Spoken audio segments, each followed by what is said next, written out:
ഇതുപോലെ ജറാദ്, വെട്ടുകിളി, ഹദീസ് നമ്മൾ കേട്ടു. ഉഹില്ലത് ലന മൈതതാനി വദമാൻ, അതിൽ ഒരു മൈതത്ത്, അതാണ് നമ്മൾ കേട്ടത്. ഇതിൻ്റെ മാംസം വല്ലതും നിങ്ങളുടെ പക്കലുണ്ടോ, നമുക്കും ഭക്ഷിക്കാൻ തരൂ എന്ന് പറയുന്നുണ്ട്.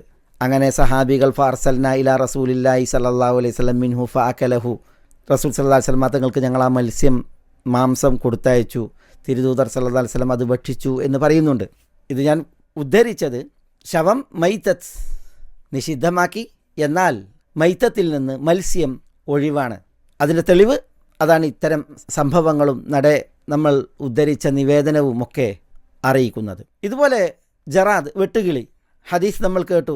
ഉഹില്ലത് ലന മൈതതാനി വദമാൻ, അതിൽ ഒരു മൈത്തത്ത്, അതാണ് നമ്മൾ കേട്ടത്, മത്സ്യം. മറ്റൊന്ന് അൽ ജറാദ്, വെട്ടുകിളി. ഇബ്നു അബി ഔഫ റളിയല്ലാഹു തആല അൻഹു പറയുന്നുണ്ട്, ഗസൗന മഅൻ നബി സല്ലല്ലാഹു അലൈഹി വസല്ലം സബ്അ ഗസവാത്തിൻ നഅകുലുൽ ജറാദ്. നബി സല്ലല്ലാഹു അലൈഹി വസല്ലം തങ്ങളോടൊത്ത് ഞങ്ങൾ 7 യുദ്ധങ്ങളിൽ പങ്കെടുത്തിട്ടുണ്ട്. ആ യുദ്ധങ്ങളിൽ ഞങ്ങൾ ജറാദിനെ ഭക്ഷിച്ചിരുന്നു, വെട്ടുകിളിയെ ഭക്ഷിച്ചിരുന്നു എന്നാണ്. ഉമർ ഇബ്നുൽ ഖത്താബ് റളിയല്ലാഹു തആല അൻഹു ഒരിക്കൽ ചോദിക്കപ്പെട്ടു ഈ ജറാദിനെ ഭക്ഷിക്കുന്നതിനെക്കുറിച്ച്. ആ ചോദ്യത്തോടുള്ള ഉമറിൻ്റെ പ്രതികരണം റളിയല്ലാഹു അൻഹു, വദിത്തു അന്ന ഇൻദി ഖഫഅതൻ നഅകുലു മിൻ, ഒരു കൊട്ട ജറാദ് എൻ്റെ അടുക്കൽ ഉണ്ടായിരുന്നുവെങ്കിൽ ഞാനത് ഭക്ഷിക്കുമായിരുന്നു, അല്ലെങ്കിൽ നമുക്കത് ഭക്ഷിക്കാമായിരുന്നു എന്നാണ് ഇമാം തബറാനി അബ്ദുല്ലാഹി ഇബ്നു ഉമർ റളിയല്ലാഹു അൻഹുവിൽ നിവേദനം ചെയ്യുന്ന ഹദീസാണിത്.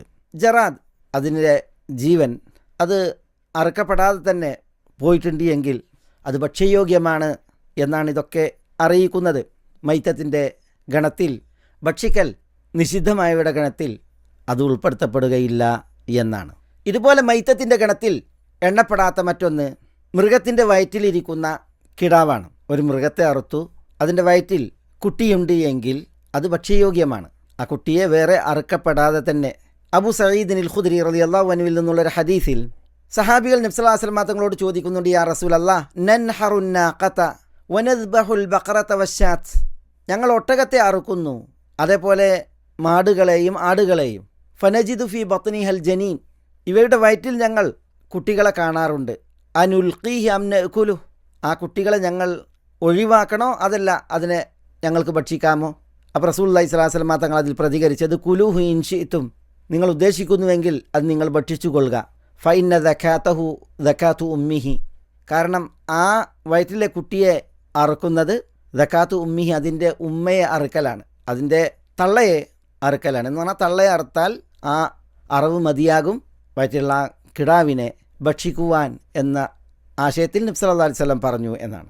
ഇബ്നു ഉമർ റളിയല്ലാഹു തആല അൻഹു പറയാറുണ്ട്, ഇദാ നുഹിറത്തിൻ നാഖതു ഫദക്കാത്തു മാ ഫി ബത്നിഹാ ഫി ദക്കാതിഹ, ഒരൊട്ടകം അറുക്കപ്പെട്ടു, അപ്പോൾ അതിൻ്റെ വയറ്റിലുള്ള ഒട്ടകക്കുട്ടി, അതിനുള്ള അറവും ആ ഒട്ടകത്തിൻ്റെ അറവിലുണ്ട്, അത് മതി.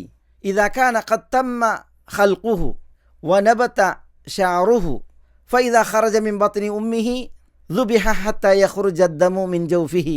അദ്ദേഹം തുടർന്ന് പറയുന്നത്, ഈ ഒട്ടകക്കുട്ടിയുടെ സൃഷ്ടിപ്പ് ഗർഭപാത്രത്തിൽ പൂർണ്ണമാവുകയും അതിന് രോമം മുളക്കുകയും ചെയ്തു, അത് ഉമ്മൻ്റെ വയറ്റിൽ നിന്ന്, അതിൻ്റെ തള്ളയുടെ വയറ്റിൽ നിന്ന് പുറത്ത് വന്നിട്ടുണ്ട് എങ്കിൽ ദുബിഹ, ആ കുട്ടി അറുക്കപ്പെടണം. ഹത്താ യഖ്റുജ അദ്ദമു മിൻ ജൗഫിഹി, ആ ഒട്ടകക്കുട്ടിയുടെ ഉള്ളിൽ നിന്ന് രക്തം പുറത്തു പോകുന്നത് വരെ. ഇത് ഇബ്നു ഉമർ റളിയല്ലാഹു തആല നൽകിയിരുന്ന ഫത്വയാണ്. തബ്രാനി ഇത് മുഅ്ജമിൽ നിവേദനം ചെയ്തിട്ടുണ്ട്. ഏതായാലും നമ്മൾ മൈത്തത്ത് എന്ത് എന്ന് മനസ്സിലാക്കുമ്പോൾ അനുബന്ധമായി മനസ്സിലാക്കേണ്ട വിഷയമാണ് അറുക്കപ്പെടാതെ ജീവൻ പോയ ചില മൃഗങ്ങൾ.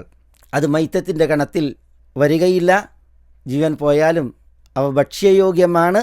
ഇത് ഈ വിഷയത്തിൽ നമ്മൾ മനസ്സിലാക്കൽ സുപ്രധാനവുമാണ്.